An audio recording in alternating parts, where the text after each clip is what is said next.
നമസ്കാരം. ന്യൂസ് 11:30 സ്വാഗതം. പഹൽഗാം ഭീകരാക്രമണത്തിന് ഓപ്പറേഷൻ സിന്ദൂറിലൂടെ 15ാം നാൾ തിരിച്ചടിച്ച് ഇന്ത്യ. പാകിസ്ഥാനിലും പാക് അധീന കാശ്മീരിലുമുള്ള 9 ഭീകരകേന്ദ്രങ്ങൾ ഇന്ന് പുലർച്ചെ തർപ്പണമാക്കി. ഇന്ത്യൻ സായുധ സേനാ വിഭാഗങ്ങളുടെ മറുപടി. പാകിസ്ഥാന്റെ ഭീകര പരിശീലന കേന്ദ്രങ്ങൾ വേരോടെ പിഴുതെറിയാനുള്ള ഇന്ത്യൻ ശ്രമം. ജെയ്ഷെ, ലഷ്കർ, ഹിസ്ബുൾ താവളങ്ങളെ ചുട്ടെരിച്ചു. ലഷ്കർ, ജെയ്ഷെ കേന്ദ്രങ്ങളാണ് മിസൈൽ ആക്രമണത്തിലൂടെ ഇന്ത്യൻ സൈന്യം തകർത്തത്. പഹൽഗാം ആക്രമണത്തിനും ഭീകരവാദത്തിനും ചുട്ട മറുപടി നൽകിയിരിക്കുകയാണ് രാജ്യം. 9 പാക് ഭീകര കേന്ദ്രങ്ങളാണ് ഇന്ത്യ തകർത്തത്. ഭീകരരുടെ താവളങ്ങൾ മാത്രം ഉന്നമിട്ടായിരുന്നു ആക്രമണം. സാധാരണക്കാരെയും പാക് സൈന്യത്തെയും ലക്ഷ്യമിട്ടിട്ടില്ല. ഇന്ത്യക്കെതിരായ അതിർത്തി കടന്നുള്ള ഭീകരാക്രമണത്തിൽ പ്രധാന പങ്കുവഹിക്കുന്ന 2 കേന്ദ്രങ്ങളാണ് ബാവൽപൂരിലും മുദ്രിയിലും ഉണ്ടത്. ഇന്ത്യൻ സൈന്യത്തിന്റെ ലക്ഷ്യം കൊടും ഭീകരരുടെ കേന്ദ്രങ്ങളായതിനാലാണ് ഇരു കേന്ദ്രങ്ങളും തകർത്തത്. സൈന്യം തകർത്ത ബാവൽപൂരിലെ ജെയ്ഷെ കേന്ദ്രം കൊടും ഭീകരൻ മസൂദ് അസറിന്റെ പ്രധാന ഒളിത്താവളമാണ്. മുസ്ഡിക്കയിലെ ലഷ്കർ കേന്ദ്രങ്ങളിലും ആക്രമണം നടത്തി. മുദ്രിക്കെ ഹാഫിസ് സയ്യിദിന്റെ കേന്ദ്രമാണ്. റഫാൽ വിമാനങ്ങളിൽ നിന്നും മിസൈൽ തൊടുത്തായിരുന്നു ആക്രമണം. പഹൽഗാം ഭീകരാക്രമണത്തിന് മറുപടിയായുള്ള ഇന്ത്യൻ സൈന്യം പാകിസ്ഥാനിൽ നടത്തിയ സർജിക്കൽ സ്ട്രൈക്കിന് പിന്നാലെ രാജ്യത്ത് അതീവ ജാഗ്രത. അതിർത്തിയിലെ കനത്ത ഏറ്റുമുട്ടലിനിടെ ജമ്മുകാശ്മീരിലടക്കം സുരക്ഷ ശക്തമാക്കിയിട്ടുണ്ട്. രാജ്യ തലസ്ഥാനത്തും സുരക്ഷ ശക്തമാക്കി. കൂടുതൽ കേന്ദ്രസേനയെ ദില്ലിയിൽ വിന്യസിച്ചു. ദില്ലിയിലെ ലാൽ ചൌക്കിലും സുരക്ഷ ശക്തമാക്കിയിട്ടുണ്ട്. ജമ്മുകാശ്മീരിൽ മേഖലയിലെ അടക്കം 10 വിമാനത്താവളങ്ങളാണ് സുരക്ഷാ മുൻകരുതലിന്റെ ഭാഗമായി അടച്ചത്. ശ്രീനഗർ, ജമ്മു, ധരംശാല, അമൃത്സർ, ലേ, ജോധ്പൂർ, ഭുജ്, ജാംനഗർ, ചണ്ഡീഗഡ്, രാജ്കോട്ട് എന്നീ വിമാനത്താവളങ്ങളാണ് അടച്ചത്. ഈ വിമാനത്താവളങ്ങളിലേക്കുള്ള air India, IndiGo, SpiceJet വിമാന സർവീസുകൾ പൂർണ്ണമായും റദ്ദാക്കി. അതേസമയം ശ്രീനഗർ വിമാനത്താവളത്തെ പാക് സേന ലക്ഷ്യം വെച്ചതായുള്ള റിപ്പോർട്ടുകൾ അടിസ്ഥാനരഹിതമെന്ന് കേന്ദ്രം അറിയിച്ചു.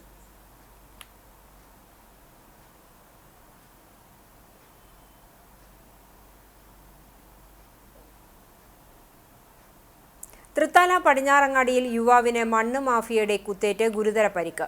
കൂനമുച്ചി സ്വദേശികളായ മണ്ണ് മാഫിയ സംഘമാണ് കല്ലടത്തൂർ സ്വദേശിയായ ഷബീറിനെ മാരകായുധങ്ങളുമായി കുത്തി പരിക്കേൽപ്പിച്ചത്. പരിക്കേറ്റ ഷബീറിനെ എടപ്പാളിലെ സ്വകാര്യ ആശുപത്രിയിൽ പ്രവേശിപ്പിച്ചു. പരിക്ക് ഗുരുതരമായതിനാൽ വിദഗ്ധ ചികിത്സയ്ക്കായി തൃശൂരിലെ സ്വകാര്യ ആശുപത്രിയിൽ പ്രവേശിപ്പിച്ചു. ചൊവ്വാഴ്ച വൈകിട്ട് 8 മണിയോടുകൂടിയാണ് മാഫിയ സംഘത്തിന്റെ ആക്രമണമുണ്ടായത്. അഞ്ചങ്ങാടി ഞോളി റോഡിൽ കാറും സ്കൂട്ടറും ഇടിച്ച് അപകടം. 2 പേർക്ക് പരിക്കേറ്റു. പുന്ന സ്വദേശി അറക്കൽ വീട്ടിൽ ഷെജീർ, ബന്ധു അജ്മൽ എന്നിവർക്കാണ് പരിക്കേറ്റത്. PM Moideen Shah memorial ambulance പ്രവർത്തകർ പരിക്കേറ്റവരെ ആശുപത്രിയിൽ പ്രവേശിപ്പിച്ചു. മർത്തങ്കോട് വെൽഫെയർ അസോസിയേഷന്റെ കീഴിലുള്ള 3.5 സെന്റ് സ്ഥലവും കെട്ടിടവും കടങ്ങോട് പഞ്ചായത്തിന് കൈമാറി.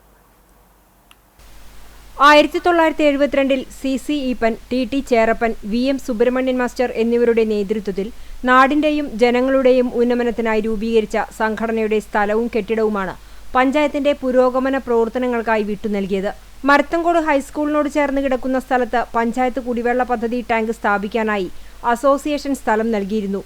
അസോസിയേഷൻ പ്രസിഡന്റ് സാജൻ സക്കറിയയുടെ അധ്യക്ഷതയിൽ നടന്ന ചടങ്ങിൽ പഞ്ചായത്ത് പ്രസിഡന്റ് മീന സാജൻ ആധാരം ഏറ്റുവാങ്ങി. പഞ്ചായത്ത് വഴികളുടെ വികസനത്തിനു പോലും 1 മീറ്റർ സ്ഥലം പോലും വിട്ടുതരാൻ തയ്യാറാകാത്ത കാലത്തിൽ പഞ്ചായത്തിന്റെ വികസനത്തിനായി സ്ഥലം വിട്ടുനൽകിയ അസോസിയേഷൻ ഭാരവാഹികളെ പ്രസിഡന്റ് അഭിനന്ദിച്ചു. മർത്തങ്കോട് മേഖലയിലെ ജനങ്ങൾക്ക് ഉപകാരപ്രദമാകുന്ന പദ്ധതി ആരംഭിക്കുമെന്നും പ്രസിഡന്റ് പറഞ്ഞു. ചടങ്ങിൽ block panchayat member KK Mani, ward member Tessy Francis, secretary Anoop Zachariah, panchayat ആസൂത്രണ സമിതി അംഗം ഡോക്ടർ ജോൺസൺ ആളൂർ, ഫ്രാൻസിസ് കൊള്ളന്നൂർ, വിജയൻ മാസ്റ്റർ, പോൾസൺ താം എന്നിവർ സംസാരിച്ചു. വലിയൊരു പരിപാടിക്ക് 1 ഇഞ്ച് സ്ഥലം പോലും വിട്ടുകൊടുക്കാത്ത ജനങ്ങൾ ഒരു വഴിക്ക് പോലും നമ്മൾ സ്ഥലത്തിന് കിട്ടുമ്പോൾ ഏകദേശം 1 മീറ്റർ വഴി ഉണ്ടാവുള്ളൂ. 1/2 മീറ്റർ കൂടി ആയാൽ നമ്മളത് കോൺക്രീറ്റ് ചെയ്തു തരാമെന്ന് പറഞ്ഞാൽ കൂടി ഈ ഇടവഴികളിൽ കൂടി നടന്നു പോയി 1 മീറ്റർ വഴിയുടെ 2 സൈഡിലും മതിൽ കെട്ടി 1 ഇഞ്ച് വിട്ടു തരാത്ത ആൾക്കാരുള്ള ഈ കാലഘട്ടത്തിൽ ഇങ്ങനെ ഒരു സ്ഥലം എന്തായാലും ഒരു വെൽഫെയറിൻ്റെ പേരിലാണെങ്കിൽ കൂടി ഒരു നമുക്ക് ജനങ്ങൾക്ക് ഉപയോഗമാവട്ടെ എന്നുള്ള രീതിയിൽ തന്നെ വിട്ടു തന്നതാണ് ഈ ഭൂമി. അപ്പോൾ എന്തായാലും നിങ്ങൾ പ്രതീക്ഷിക്കുന്ന തരത്തിലുള്ള പുന്നയൂർകുളം ഗ്രാമപഞ്ചായത്തിന്റെയും അണ്ടത്തോട് കുടുംബാരോഗ്യ കേന്ദ്രത്തിന്റെയും നേതൃത്വത്തിൽ 19 വാർഡുകളിൽ നിന്നും തെരഞ്ഞെടുത്ത ആരോഗ്യസേനാ പ്രവർത്തകർക്കും ആശാപ്രവർത്തകർക്കും മഴക്കാലപൂർവ്വ ശുചീകരണ ബോധവൽക്കരണ ക്ലാസ് സംഘടിപ്പിച്ചു. ഗ്രാമപഞ്ചായത്ത് പ്രസിഡന്റ് ജാസ്മിൻ ഷഹീർ ഉദ്ഘാടനം നിർവഹിച്ചു. Vice president ഇ.കെ. നിഷാർ അധ്യക്ഷത വഹിച്ചു. ബോധവൽക്കരണ ക്ലാസിന് ബിജു ജേക്കബ് നേതൃത്വം നൽകി. ജീവിതശൈലി സർവേ പൂർത്തീകരിച്ച ആശാപ്രവർത്തകരെ യോഗത്തിൽ ആദരിച്ചു. ആരോഗ്യ വിദ്യാഭ്യാസ standing committee chairperson Bindu teacher, മെമ്പർമാർ തുടങ്ങിയവർ സംസാരിച്ചു. അണ്ടത്തോട് കുടുംബാരോഗ്യ കേന്ദ്രം ഹെൽത്ത് ഇൻസ്പെക്ടർ റോബിൻസൺ സ്വാഗതവും പബ്ലിക് ഹെൽത്ത് നഴ്സ് ശ്രീജ നന്ദിയും പറഞ്ഞു. ആരോഗ്യ പ്രവർത്തകരായ സ്മിത, വന്ദന, ഫിദ, ഉണ്ണികൃഷ്ണൻ, അജിത, മുബീന തുടങ്ങിയവർ പരിപാടികൾക്ക് നേതൃത്വം നൽകി. അണ്ടത്തോട് മഹല്ല് ജുമാഅത്ത് കമ്മിറ്റിയുടെ നേതൃത്വത്തിൽ ഈ വർഷം അണ്ടത്തോട് മഹല്ലിൽ നിന്നും പരിശുദ്ധ ഹജ്ജിന് പോകുന്നവർക്ക് യാത്രയയപ്പ് നൽകി. മഹല്ല് പ്രസിഡന്റ് വി.കെ. മുഹമ്മദ് ഹാജിയുടെ അധ്യക്ഷതയിൽ മഹല്ല് ഖത്തീബ് ബി. മുഹമ്മദ് അഷ്റഫി ഉദ്ഘാടനം നിർവഹിച്ചു. മഹല്ല് മുദ്രിസ് സിറാജുദ്ദീൻ ഫൈസി ഉദ്ബോധന പ്രസംഗം നടത്തി. കബീർ സഖാഫി, അബ്ദുസമദ് ആനോടിയിൽ തുടങ്ങിയവർ സംസാരിച്ചു. മഹല്ല് ജനറൽ സെക്രട്ടറി വി. മായിൻകുട്ടി സ്വാഗതവും സെക്രട്ടറി സി.ബി. റഷീദ് മൗലവി നന്ദിയും പറഞ്ഞു. ചരമം. തിരുത്തിക്കാട് മാങ്ങൻ ജോൺസൺ ഭാര്യ മിനി നിര്യാതയായി. സംസ്കാരം ബുധനാഴ്ച പോർക്കുളം ആദായ സ്ലീഹ പള്ളി സെമിത്തേരിയിൽ.